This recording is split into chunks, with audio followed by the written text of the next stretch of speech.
Hi, good afternoon. We're here with Amie Canham from Media Management. How are you doing, Amy? Yeah, good afternoon. Good, thank you. Good stuff. So if you'd like to get us started by telling us a little bit about who you are, what you do, and how long you've been doing it for, please. Yep, so I am a journalist stroke TV producer. So I worked in sport for a number of years, working for Sky Sports News, but I've got two little people now, so I've diversified. um, I yeah, I'm one of the directors of a company called Media Management, which looks after the commercial and media rights of athletes. So we have quite a few boxers on our books, jockeys, also people that are looking to go into the media. I help support them. But actually a lot of the clients that we take on, we have a charitable arm to the business. So we expect them to kind of do good charitable work within the local area. And that's kind of the business that's called We Raise the Game, which is also part of Media Management. And we help organisations up and down the country write funding applications to help with projects such as knife crime or youth clubs, anything and everything really. Fantastic. So how long have you been doing that? So really kind of the business kind of got going in the kind of the last 2 or 3 years. It's been quite rapid growth in terms of customers, especially for the charitable side of the business. And so it's been quite busy. And the boxing, our athletes, so the boxing has kind of taken off. We represent Terry Harper, who's won a female world champion. So yeah, no, it's been good and busy over the last 3 years. Brilliant. So if we're covering the last sort of 2 or 3 years, was it something that was born in the pandemic, during the pandemic? What was the kind of kind of just before, I guess, just before the pandemic. Obviously the pandemic, with the charitable side of things, everything kind of got put on hold, so a lot of the organisations are having to move everything online, which is a challenge. A lot of the organisations also had to do kind of deliver holiday hunger meals and things for young people, so everything kind of had to pivot, and delivery of projects and things had to change quite rapidly during that time. Athletes were still training, they were still competing to a certain extent, although obviously not in front of crowds of people. So there was still quite a lot of promotion and things going across social media and things like that. So that kind of aspect of the business didn't really change. Sure. Were there any changes that you had to make within the business that were kind of forced upon you, perhaps a way of working? I think I mean, same with everyone, everything just kind of went online. In terms of media management, that was fine, but in terms of the charity work, it was difficult because a lot of the areas that we were working were underprivileged areas, so not everybody had access to that type of technology. So that was another thing that a lot of organisations that we had to help and think about how we could get technology to young people so they could still access the services while they were, you know, in lockdown. And were there anything sort of like changes you were forced to make that have kind of stuck with the business when things opened up, that have actually been an improvement? Or I think we still do things online. I think as an organisation, it is more helpful to us to kind of be out seeing people and on the ground, because we're dealing with clients across the country, so it's quite handy for us to see the areas that they're working in, and actually to visibly be able to see that is more beneficial than doing it online. But then at the same time, you know, just being able to jump on a video call is a lot easier, so if there are certain questions and things, so there is more of that.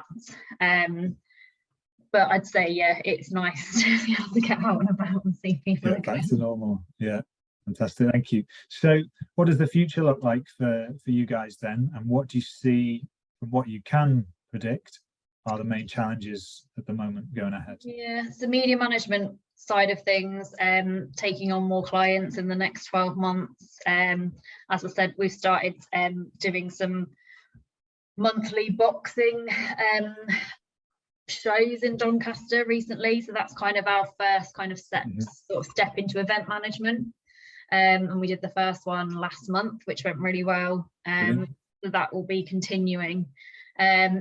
In terms of the charitable side of things, we're continually getting more customers coming on board. It does seem that actually there's quite a bit more funding about at the moment, because I think, you know, councils, government realise that young people and also their parents are struggling, not just because of the pandemic, but now because of the cost of living crisis. So more help is needed. So it's kind of accessing those funds and Mhm. trying to find the best way of supporting people, because, you know, it's definitely the case that charities and community organisations are having a bigger strain on their services because of the cost of living for Sure. people. Thank you for that important work, and yeah, it's important to be in there. So in terms of just focusing on yourself a little bit and the experience you've had so far, what would you say is your biggest learning to date, or the biggest lesson you've had since being in business? I think for me, because I've got two little ones, I am a single parent, so trying to juggle everything around two little girls that are 5 and 6 is a challenge. That will continue over the next few months. That's not going to change. Yeah. But actually, I think it's, for me, I've realised that, you know, you've got to have a really good team of people around you, people that you can trust, really good employees. And if you've got that, then you're very lucky. And we are very lucky. We have an excellent team of people that I can rely on. I am someone that likes to be in control, and so sometimes it's a challenge, you know, to put your hands up a bit and delegate, and, you know, trust people are going to do things, but it happens. So I am getting better at that. Good stuff. Thank you for that honest share. So if you were to give a piece of advice to someone just starting out in business, perhaps a younger person, or even going back to yourself at 18, just starting out in the world of, I suppose, work or business, what would the best piece of advice you could give them be? Not to expect everything all at once. I think, you know, you start off, especially when you're young, you know, you have aspirations and you want to get everywhere really quickly. And, you know, I was very lucky in terms of the journalism world that, you know, I did kind of land that plum role at Sky Sports News that everybody wanted. I was really lucky. It was at a time when there weren't that many females working in sport.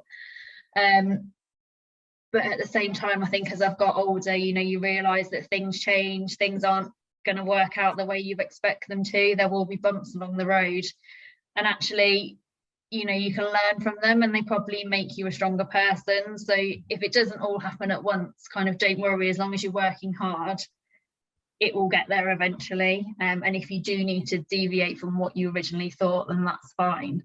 You've got to make it work for yourself, and not to let it take over everything you do. You know, it's important, you know, work and earning a living is important, but, you know, it isn't the most important thing.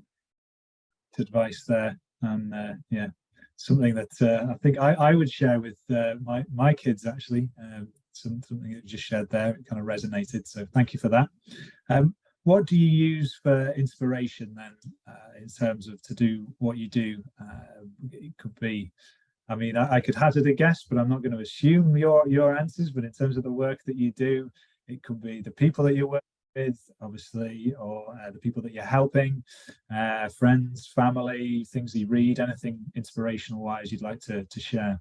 Yeah, so obviously working with the organisations that we work with, they're kind of inspirational daily, you know, the things that they're doing with young people. But I am also a magistrate, and I sit in adult court, so I kind of have a passion for young people, because I see what happens when people don't get the opportunities at an early age, and you know what that can lead to further along the line.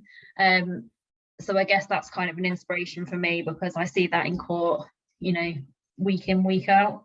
Also, I have 2 children myself, so, you know, I want the best for them, and encourage them to do good.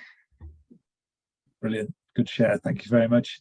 And then lastly, in terms of any latest news around what you're up to, and perhaps directing people towards a website or anything like that, any news that you'd like to share around media management? Yeah, so it's mediamangment.org, the website, and it kind of has everything on there, in terms of the commercial business with our athletes, but also it has the We Raise the Game information for the charities and other organisations we work with. So yeah, go and have a look at that. We're also on Twitter and Instagram and every other social media platform going, like everyone has to be nowadays. Yeah. So yeah, no, do take a look, and if you know, take a look and see what we do, and hopefully find it interesting. Fantastic. Amie, been an absolute pleasure talking to you. Thank you very much for sharing your story, and I wish you all the best for the future. Thanks very much.